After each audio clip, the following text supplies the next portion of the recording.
I'll take down your fishing pole and meet me at the Fishin Hole. All right, we're back again here with another segment of the Fishing Hole here on Iron Country on 101.9 and 1490. I'm Hurricane Jerry along with Adam Walton. You can also stream Iron Country at ironcountry.fm. Or actually, you can download that on your TuneIn Radio app. You can catch us on TuneIn Radio, too. We're actually located in the Rockford, Illinois market on TuneIn Radio. So check us out there. And I've got walleye fever right now. I had musky fever, and I'm getting ready for this big tournament, which is coming up tomorrow. And hopefully, if you haven't signed up yet for the big tournament at the Rock River Bait Box, you can do that right now. Get a hold of Brian, and you can reach him on Facebook through the Rock River Bait Box. Just message Brian, and he will fill you in on all the details. We're, by the way, they are actually offering a little meal with the Island Bar and Grill if you get in this tournament. So just get in touch with Brian. He will fill you in on the details, and there's a cash payout for first, second, and third place. And fingers crossed, I hope I do well tomorrow. So I got my fishing partner in crime, my son, who's always got more time to fish than I do. So he kind of knows where all the hot spots are at right now on Lake Koshkonong and also the Rock River. So if you want to sign up, be a part of this tournament, do so. Get a hold of Brian at the Rock River Bait Box. I'm pretty excited to see how you guys do. And I know a couple other buddies, fellow friends of ours. Fellow anglers, going to be fishing that. So it'll be interesting to see how everybody does. Hopefully everything falls in line for everybody. And either way, it's going to be fun. So. As soon as I get off the air here today, I'm going to do a little pre-fish, and I pre-fished yesterday too. So we're going to... I can't say if I did good or not. So I got it. It's a tournament, and speaking of tournament, we got a tournament angler, right? We do. We got a tournament angler from the. Well, he kind of grew up in the Lake Wisconsin area, so we figured we'd have him come on and talk about that lake because that's something that we haven't really discussed much here. No, and it's a great fishery from all the reports that we hear. But yeah, we have tournament angler Josh Blosser on the line. Good morning, Josh. How are you? Hey guys, how you doing? It's a pleasure to be with you. No, you've fished the AIM circuit. I got the honor to fish with you in that, and got to meet you there. And you've done pretty well in that tournament. And I know you fished the NWT, and you got a few tricks and info and tips up your sleeve. And we thought it'd be great to have you on the show. Maybe talk about Lake Wisconsin, in particular the walleye fishery this time of year. Yeah, no. And one thing I wanted to first start off with about Lake Wisconsin is that, as a walleye fishery in itself, I truly feel it's one of the most underrated in the state. And actually, being selfish, I kind of like to try to keep it that way because, like you said, I have grown up on the lake my whole life, and it doesn't get as much attention as it should. But this time of year, it's incredible. It's pretty much your typical fall patterns, which is great for those coming and that want to come experience Lake Wisconsin. Limits. I don't want to say it's never a guarantee, but this fall for the next probably 3 to 4 weeks is going to be where if you're not out there catching, say, 15, 20 fish a day and getting your 5, it's time to change it up. And, speaking of that, it's your typical stuff, vertical jig and deep holes, blade baits, using blade baits vertical out there. A lot of us also like to get the lead core out. I don't know, Adam, do you guys do a lot of lead core down by you? No, hardly at all. The Koshkonong Rock River system just being so shallow. No, I know the Madison Lakes, there's some guys that do lead core up there, but I don't. I do snap weights, if anything, to get them down. But lead core is something that I've not really dabbled much in. No, me neither. I've always felt one of those things where that's on my list to things to do. It's learn. Right, exactly. Because I think that'd be a pretty cool tactic. Because I know it definitely has its time and place. Yeah, definitely. And, Lake Wisconsin's a great lake to try it out on. Where the Wisconsin River flows into it, I'm not sure if you know how tough it is to navigate the Wisconsin River heading upriver towards the Dells. That can be very difficult at times. But the mouth, where it dumps into the Lake Wisconsin, is where, especially this time of year, you want to concentrate right there. Obviously it's a pinch point. And these fish are starting to stage right in there, and there's a couple deep holes just along the edge there, and that's where you want to pull your lead.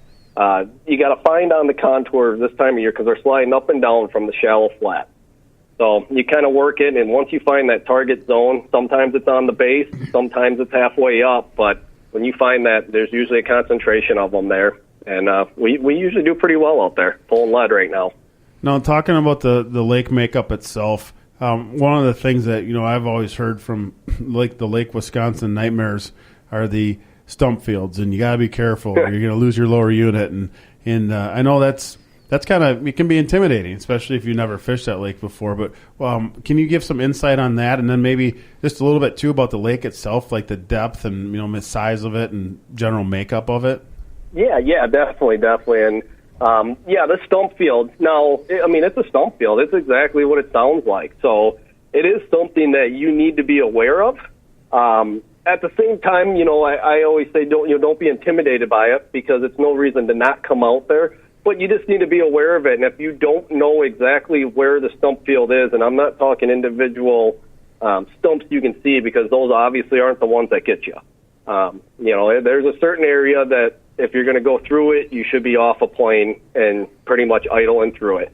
But with that being said, that stump field, especially in the middle of the summer, trolling crankbaits through there, you may lose a couple, but that's also a pretty good spot to be fishing as well. Troll the flicker shads. That way if you lose them, you're not out too much money, right? Yeah, exactly. Yep. Yeah. What about depth and bottom composition? So depth-wise, I'd say the deepest part, down by the Stock Dam, obviously you can get down in that 30, 35 foot. But the main lake I'm talking here, you're looking at probably 25 to 28 feet for the deepest. I'd say probably the average depth is right around that 12 foot, though. Okay, so you got some pretty decent depth. And then what about weed growth? Really, as far as a weed bite goes, early spring, once the weeds start turning green, you can get walleyes out of the weeds. Most of our weed growth out there is pretty much concentrated in the bays, back of the bays. And I really feel there's enough structure, and also with the current that comes through with the Wisconsin River, that weed bites aren't as predominant on Lake Wisconsin as maybe some of your lakes, or especially lakes not part of a river system. They like to try to stay right in that, just off the channel, working that back and forth. And between, the edges, the holes, and the flats, that's where those walleyes usually stage, and they'll stage there all summer through the fall. Yeah, Josh, I got a question for you. I know I've fished, Adam's not too familiar with Lake Wisconsin. I know I've fished it probably 3 or 4 times here in the last 10 years. I know you were just talking a little bit ago about this time of year, how it can be really, really good. And one thing I've noticed when we go up there, we're looking for walleyes, but the sauger population and actually the size of the saugers, you're talking saugers in the slot. Can you kind of maybe give us a little insight on some of the sauger population on Lake Wisconsin? Yeah, absolutely. And first, you mentioned the slot. I'll touch base on that as well. So there's a slot limit on Lake Wisconsin. A legal fish is 15 to under 20 inches, and then you're allowed one over 28 inches. So we have a protected slot from 20 to 28 inches. So those are phenomenal fish to catch, but they have to go right back in the water. Those are our best spawning fish, and I truly believe that slot has turned this lake into what it is now. With that being said, a fish in that slot is technically, an illegal fish to keep. A lot of us here, you're talking about the size of the saugers. We truly believe the state record sauger is in this system and has been caught multiple times. Problem is, you can't keep it to actually record it. Right. And I do believe, I think the state record sauger is out of Lake Wisconsin. If I'm correct on that, I'm pretty sure about that. But I know last I thought I looked, it was out of the Mississippi. Maybe it might have been broke now. So yeah, those things change so often. Yeah, that's true. Because I thought it was somewhere around that 26-inch mark, and it wasn't as big as you would think. Right. It was actually, but for a sauger, that's outstanding. Well, yeah, right. But a lot of people think of, state record. Is No, yeah, gotta and be quite talking about big. size, I mean, when you start seeing saugers at that 18 to 22-inch mark, those are big ones. Those are Right. dandies. Yeah, just so healthy fish, and that's a great fish right there. Yep, that's the size you're looking for there. And it seems like, too, Josh, I don't know, I fished the Wisconsin Dells area quite a bit, and it just seems like some days the walleyes may not be biting, but the saugers are. Is that the same case for Lake Wisconsin? You know, it really is, and that's one thing I haven't totally put my finger on out here is if you can, specifically target each of the species, or, I get that they're in the same areas, but it, just like you said, there's one day you'll go out there and you'll catch 10 walleyes to one sauger, and then you go right back to the same spot the next day, and it totally flips. It's all saugers. But it makes it really fun and interesting as well, and, with the combination of the both out there, we get some pretty cool hybrids of the saugeyes as well. But yeah, there's as far as which one, when, and where, it's so random. And I do a lot of bass fishing out there as well. Why? Why? You got to change it up once in a while. Yeah, I suppose. I grew up on the lake, so it's my home water. But I've caught, I've noticed I catch a lot of saugers shallow. I shouldn't say a lot, but when I'm pitching up for bass, usually the saugers are the ones that slide up into that 1 foot, 2 foot of water in the weeds that you can pull out of there every once in a while. That's going to be one of those lakes that I'm going to have to go try out because, like I said, I have been that guy. I've been the one that's been intimidated by stump fields. I've lost 2 lower units over the years of owning a boat, and I know how much that sucks, especially when you're depending on it to take out trips, and Well, just take my boat, Adam. yeah, okay, I'm all in. I'm Okay, well, I'm going to drive, and I'm going to stay on plane the whole time and see what happens. maybe we'll just take Josh's boat. Yeah, right. There we go. I can at least get you a path around the stump field. Yeah, There fair you enough. go, yeah. No, that it does. That sounds like a great fishery. And I tell you, one of the nice things about having the slots is even if the lake does start to get pressure, the population still is protected. It's maintained. Yeah, absolutely. And it still gives that opportunity for people to catch, great fish, get some great pictures, and have a good time. Yep. And maybe it might not be your lake that you want to go to for eaters, but definitely a good lake to go out and have a good time. So that's pretty cool. Hey, Josh, before we let you go, can you want to give everybody some information, social media wise, where they can get more information about you and your adventures in the tournament world? Yeah, definitely. The best spot is my Facebook page, Joshua Blosser. You should be able to find that pretty easily. And if there's any questions on, product questions on Lake Wisconsin, any lake, the tournaments, feel free to shoot me a message, write it on my wall, anything, and I'll be able to get a hold of you, and we can chat that way. Awesome. And that's Josh Blosser, Blosser. Correct. All right. Hey, Josh, thanks for being on the show. We look forward to having you on again this spring or summer to hit on the warm water bite on Lake Wisconsin. You bet, guys. I appreciate you having me on. Hey, no Absolutely. problem. Talk to you later. Thank you.